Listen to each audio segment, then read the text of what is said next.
Chapter 7. From Addictive to Enlightened Relationships. Love-hate relationships. Unless and until you access the consciousness frequency of presence, all relationships, and particularly intimate relationships, are deeply flawed and ultimately dysfunctional.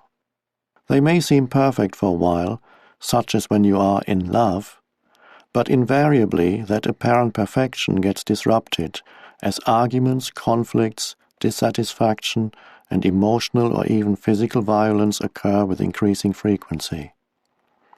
It seems that most love relationships become love-hate relationships before long. Love can then turn into savage attack, feelings of hostility, or complete withdrawal of affection at the flick of a switch. This is considered normal. If in your relationships you experience both love and the opposite of love, attack, emotional violence, and so on, then it is likely that you are confusing ego attachment and addictive clinging with love. You cannot love your partner one moment and attack him or her the next. True love has no opposite. If your love has an opposite, then it is not love, but a strong ego need for a more complete and deeper sense of self, a need that the other person temporarily meets. It is the ego's substitute for salvation, and for a short time it almost does feel like salvation. But there comes a point when your partner behaves in ways that fail to meet your needs, or rather those of your ego. The feelings of fear, pain, and lack that are an intrinsic part of egoic consciousness but had been covered up by the love relationship now resurface. Just as with every other addiction, you are on a high when the drug is available, but invariably there comes a time when the drug no longer works for you. When those painful feelings reappear, you feel them even more strongly than before, and what is more, you now perceive your partner as the cause of those feelings. This means that you project them outward and attack the other with all the savage violence that is part of your pain. This attack may awaken the partner's own pain, and he or she may counter your attack. At this point, the ego is still unconsciously hoping that its attack or its attempts at manipulation will be sufficient punishment to induce your partner to change their behavior, so that it can use them again as a cover-up for your pain. Every addiction arises from an unconscious refusal to face and move through your own pain. Every addiction starts with pain and ends with pain. Whatever the substance you are addicted to, alcohol, food, legal or illegal drugs, or a person, you are using something or somebody to cover up your pain. That is why, after the initial euphoria has passed, there's so much unhappiness, so much pain in intimate relationships. They do not cause pain and unhappiness. They bring out the pain and unhappiness that is already in you. Every addiction does that. Every addiction reaches a point where it does not work for you anymore, and then you feel the pain more intensely than ever. This is one reason why most people are always trying to escape from the present moment and are seeking some kind of salvation in the future. The first thing that they might encounter if they focus their attention on the now is their own pain, and this is what they fear. If they only knew how easy it is to access in the now the power of presence that dissolves the past and its pain, the reality that dissolves the illusion. If they only knew how close they are to their own reality, how close to God. Avoidance of relationships in an attempt to avoid pain is not the answer either. The pain is there anyway. 3 failed relationships in as many years are more likely to force you into awakening than 3 years on a desert island or shut away in your room. But if you could bring intense presence into your aloneness, that would work for you too.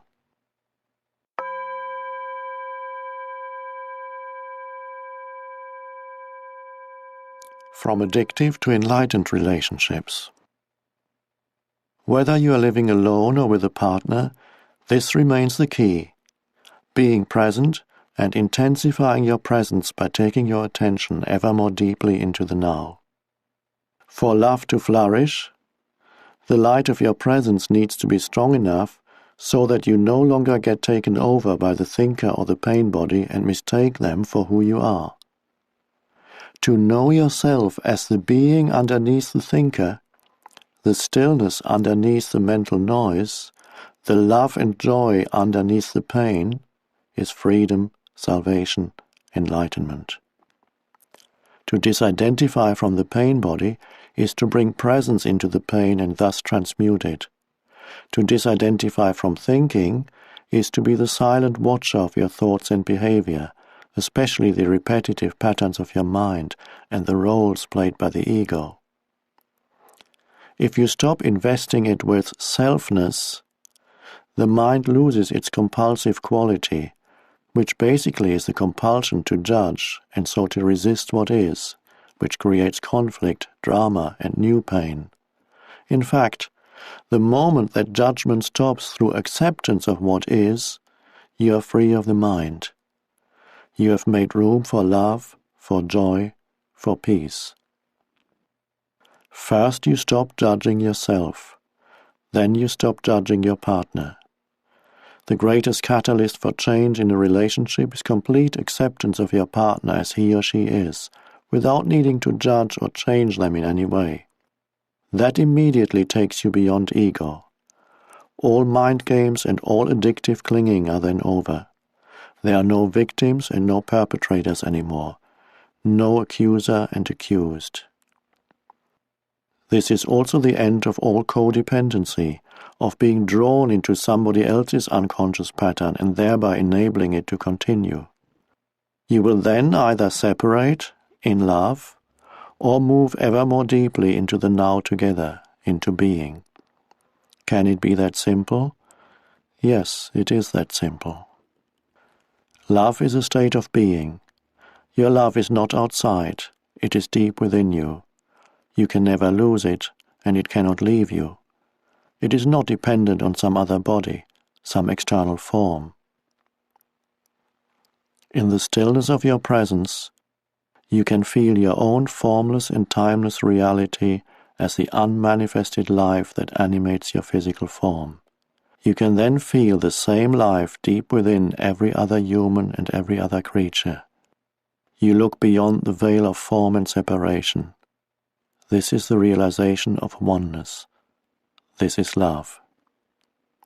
Although brief glimpses are possible, love cannot flourish unless you are permanently free of mind identification and your presence is intense enough to have dissolved the pain body. Or you can at least remain present as the watcher. The pain body cannot then take you over and so become destructive of love.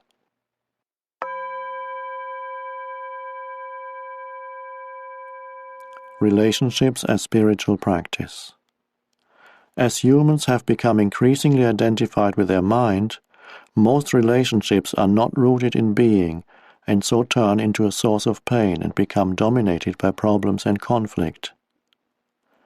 If relationships energize and magnify egoic mind patterns and activate the pain body, as they do at this time, why not accept this fact rather than try to escape from it? Why not cooperate with it instead of avoiding relationships or continuing to pursue the phantom of an ideal partner as an answer to your problems or means of feeling fulfilled? With the acknowledgement and acceptance of the facts also comes a degree of freedom from them. For example, when you know there is disharmony and you hold that knowing, through your knowing a new factor has come in, and the disharmony cannot remain unchanged. When you know you are not at peace, your knowing creates a still space that surrounds your non-peace in a loving and tender embrace, and then transmutes your non-peace into peace. As far as inner transformation is concerned, there's nothing you can do about it. You cannot transform yourself, and you certainly cannot transform your partner or anybody else. All you can do is create a space for transformation to happen, for grace and love to enter. So whenever your relationship is not working, whenever it brings out the madness in you and in your partner, be glad. What was unconscious is being brought up to the light. It is an opportunity for salvation. Every moment, hold the knowing of that moment, particularly of your inner state. If there's anger, know that there's anger. If there's jealousy, defensiveness, the urge to argue, the need to be right, an inner child demanding love and attention, or emotional pain of any kind, whatever it is, know the reality of that moment and hold the knowing. The relationship then becomes your sadhana, your spiritual practice. If you observe unconscious behavior in your partner, hold it in the loving embrace of your knowing so that you won't react. Unconsciousness and knowing cannot coexist for long, even if the knowing is only in the other person and not in the one who is acting out the unconsciousness. The energy form that lies behind hostility and attack finds the presence of love absolutely intolerable. If you react at all to your partner's unconsciousness, you become unconscious yourself. But if you then remember to know your reaction, nothing is lost. Never before have relationships been as problematic and conflict-ridden as they are now.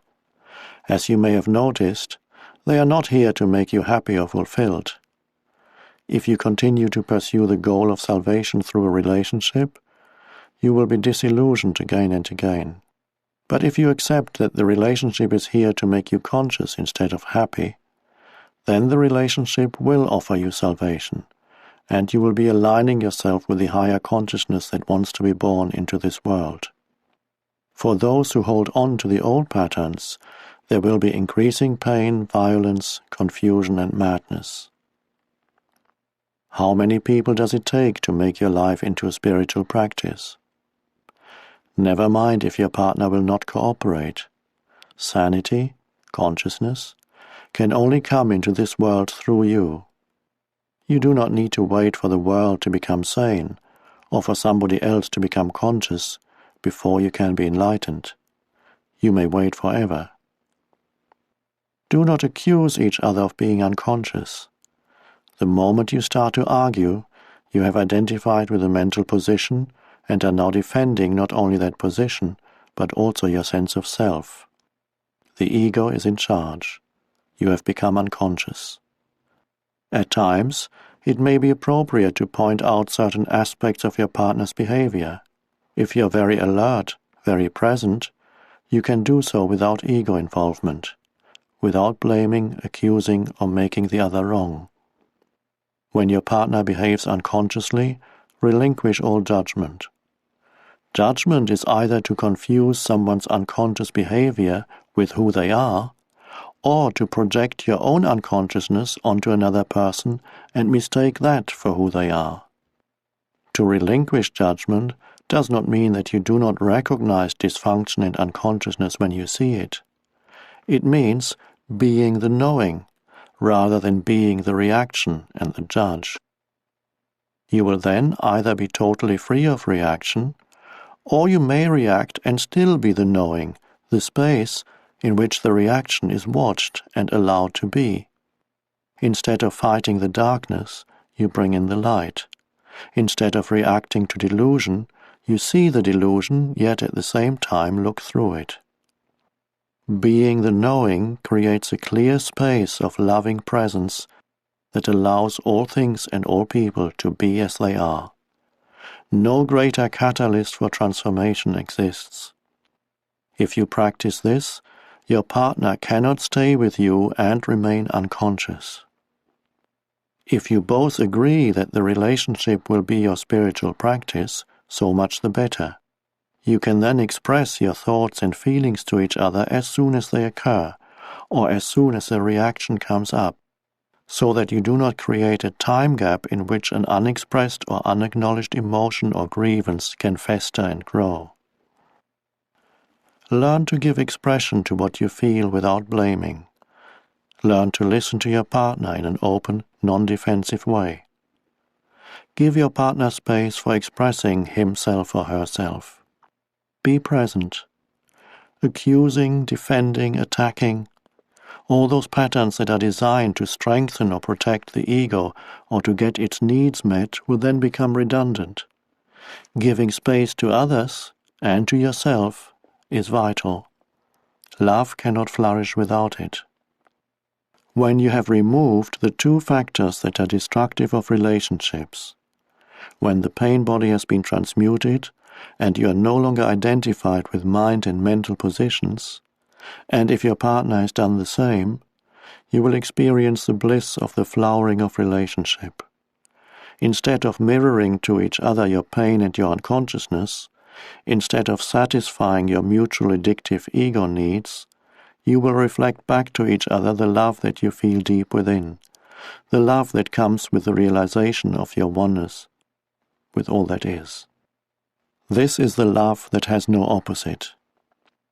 If your partner is still identified with the mind and the pain body while you are already free, this will represent a major challenge, not to you but to your partner. It is not easy to live with an enlightened person, or rather it is so easy that the ego finds it extremely threatening.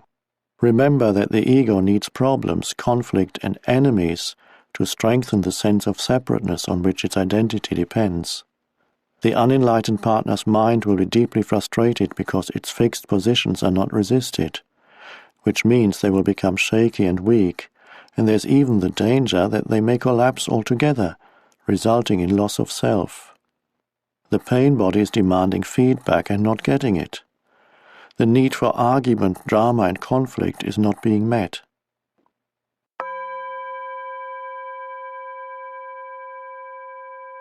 Give up the relationship with yourself. Enlightened or not, you're either a man or a woman, so on the level of your form identity you're not complete. You're one half of the whole. This incompleteness is felt as male-female attraction, the pull towards the opposite energy polarity, no matter how conscious you are. But in that state of inner connectedness, you feel this pull somewhere on the surface or periphery of your life. This does not mean that you don't relate deeply to other people or to your partner. In fact, you can relate deeply only if you are conscious of being. Coming from being, you are able to focus beyond the veil of form. In being, male and female are one.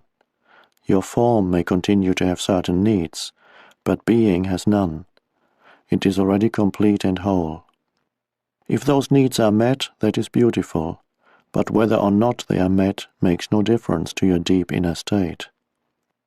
So it is perfectly possible for an enlightened person, if the need for the male or female polarity is not met, to feel a sense of lack or incompleteness on the outer level of his or her being, yet at the same time be totally complete, fulfilled, and at peace within. If you cannot be at ease with yourself when you are alone, you will seek a relationship to cover up your unease. You can be sure that the unease will then reappear in some other form within the relationship, and you will probably hold your partner responsible for it. You can be sure that the unease will then reappear in some other form within the relationship, and you will probably hold your partner responsible for it. All you really need to do is accept this moment fully. You are then at ease in the here and now, and at ease with yourself. But do you need to have a relationship with yourself at all? Why can't you just be yourself? When you have a relationship with yourself, you have split yourself into two, I and myself, subject and object. That mind-created duality is the root cause of all unnecessary complexity, of all problems and conflict in your life. In the state of enlightenment, you are yourself. You and yourself merge into one. You do not judge yourself. You do not feel sorry for yourself. You are not proud of yourself. You do not love yourself. You do not hate yourself, and so on. The split caused by self-reflective consciousness is healed, its curse removed. There is no self that you need to protect, defend, or feed anymore. When you're enlightened, there's one relationship that you no longer have, the relationship with yourself. Once you have given that up, all your other relationships will be love relationships.